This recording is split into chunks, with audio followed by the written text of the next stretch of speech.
चलिए आगे बढ़ते हैं और बात करते हैं दिल्ली ब्लास्ट के गुनहगारों का एनआईए तलाश रही है, मगर आतंक की नर्सरी को अब योगी ध्वस्त करने वाले हैं। योगी बुलडोजर ने राज्य के तमाम मदरसों का सीटी स्कैन करने का काम शुरू कर दिया है। यूपी के मदरसों की एक एक डिटेल जमा करने का ऑर्डर जारी कर दिया गया है। इन मदरसों की गतिविधियों पर इंटेलिजेंस डिपार्टमेंट की नजर बहुत पहले से है, मगर दिल्ली ब्लास्ट ने इन्हें कटघरे में खड़ा कर दिया। अब अगर जरा भी इनके दस्तावेजों में गड़बड़ी मिली तो यकीन मानिए योगी का बुलडोजर रुकने वाला नहीं है।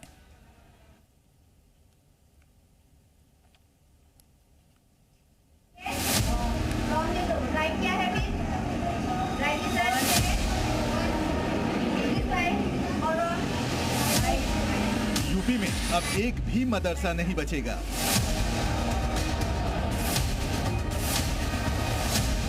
सीएम योगी का बुलडोजर सिटी स्कैन करेगा, जिसका पहला टारगेट बनने वाला है कौशाम्बी का दारुल उलूम गौसिया हबीबिया। जी हां, अगर कोई बाहरी आदमी इल्जाम लगाया तो समझा जा सकता था, मगर मदरसे पर इल्जाम गांव के ही लोग लगा रहे हैं। इसलिए सवाल उठ रहा है कि क्या दारुल उलूम गौसिया हबीबिया मदरसे में टेरर चैप्टर पढ़ाया जा रहा है। ये पाकिस्तानी आइडियोलॉजी लेके आए हैं, सर तन से जुदा। ये पाकिस्तान नहीं है, ये हिंदुस्तान है। इनको ये नहीं पता कि ये योगी का राज है। यहाँ बाहुबलियों का मिट्टी में मिला देने का सिस्टम है। इल्जाम है कि मदरसे में देश विरोधी गतिविधियां चलती हैं। इल्जाम है कि मदरसे में कट्टरपंथी विचारधारा को बढ़ावा दिया जा रहा है। और इल्जाम ये भी है कि नमाज के बाद माइक बंद करके मदरसे में आपत्तिजनक काम होता है। इन इल्जामों को लेकर यूपी सरकार बेहद गंभीर है, खासकर तब जब सीएम योगी आदित्यनाथ ने लाउड एंड क्लियर मैसेज दे रखा है। और मैसेज ये है कि आतंकी नर्सरी को पनपने से पहले ही रौंद दिया जाएगा। उसको मौलवी बनाना चाहते हैं, कठपुतला बन के देश को ले जाना चाहते हैं, ये नहीं चल सकता।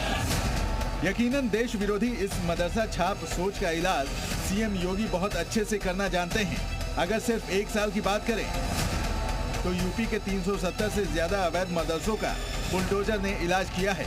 जिहादी सोच फैलाने वाली 30 मस्जिदों पर भी एक्शन लिया गया है। माना जा रहा है कि अगर कौशाम्बी मदरसे में कुछ आपत्तिजनक मिलता है तो बाबा का बुलडोजर इस तरफ भी पड़ सकता है।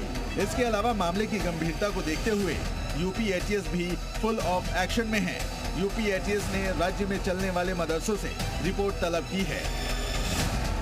इसमें प्रयागराज, प्रतापगढ़, कौशाम्बी, फतेहपुर, बांदा, हमीरपुर, चित्रकूट और महोबा है। इस ब्यौरे में छात्र से लेकर मदरसा स्टाफ तक की व्यक्तिगत बैकग्राउंड, मोबाइल नंबर, स्थायी पता, आधार कार्ड डिटेल और दूसरे पहचान संबंधी कागजात एटीएस कार्यालय में जमा करवाने होंगे। बताया जा रहा है कि ये कार्रवाई सिर्फ डेटा कलेक्शन तक सीमित नहीं रहेगी, बल्कि यूपी एटीएस इन्हें क्रॉस चेक भी करेगी, ताकि किसी भी संस्थान में मौजूद संदिग्ध तत्वों की वक्त रहते पहचान की जा सके। बता दें कि ऐसा इसलिए किया जा रहा है क्योंकि हाल ही में ऐसे 2 मामले सामने आ चुके हैं जब शिक्षण संस्थानों की आड़ में देश विरोधी लोग अपना एजेंडा चला रहे हैं। पहले मौलाना शमसूल हुदा खान का पता चला था, जो ब्रिटेन में बैठकर मदरसे के टीचर की तनख्वाह ले रहा था और मदरसे की आड़ में अपना एजेंडा लागू करने वाला एनजीओ चला रहा था। दूसरा मामला लखनऊ की इंटीग्रल यूनिवर्सिटी का है, जिसमें पढ़ाने वाले परवेज अंसारी का नाम दिल्ली ब्लास्ट में सामने आया। वैसे मदरसों की डिटेल को लेकर एटीएस ने जो ऑर्डर जारी किया है वो किसी संस्थान के खिलाफ नहीं, बल्कि सुरक्षा के लिए है। मगर मुल्क में ऐसे लोगों की कमी नहीं है जिन्हें इस फैसले में भी राजनीति दिखाई देती है। ये हम लोगों के समझ में नहीं आ रहा है शिक्षा विभाग से और एटीएस से क्या ताल्लुक है। पर्टिकुलर कोई एक आदमी करता है, 2 आदमी करते हैं, 4 आदमी करते हैं, इसका मतलब ये नहीं कि पूरी आपकी कम्युनिटी उसी में इन्वॉल्व है। हमें पथरा जार करने में कोई धर नहीं है। पेपर में और न्यूज में जब आ जाता है, इससे बच्चों के पेरेंट्स से बड़ी ही खलबली मचती है कि मदरसे में बच्चों को भेजा जाए कि ना भेजा जाए। यानी माहौल कहें तो डरावना हो जाता है। माहौल बिल्कुल डरावना हो जाता है, भयभीत हो जाता है। बहुत ज्यादा जांच पड़ताल करने से पढ़ाने में दुश्वारी आती है, पठन पाठन में, कि लोगों का या शिक्षकों का ध्यान उधर चला जाता है। अगर खाली रहेंगे लोग तो पढ़ाने में लगे रहेंगे तो वो ज्यादा बेहतर होता है।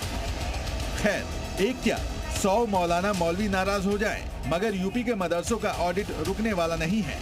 और यकीन मानिए, अगर ऑडिट में कुछ भी गड़बड़ निकली तो रुकेगा सीएम योगी का बुलडोजर भी नहीं, वो भी तबीयत से देश विरोधी कट्टर सोच का इलाज करेगा। ब्यूरो रिपोर्ट, जी मीडिया।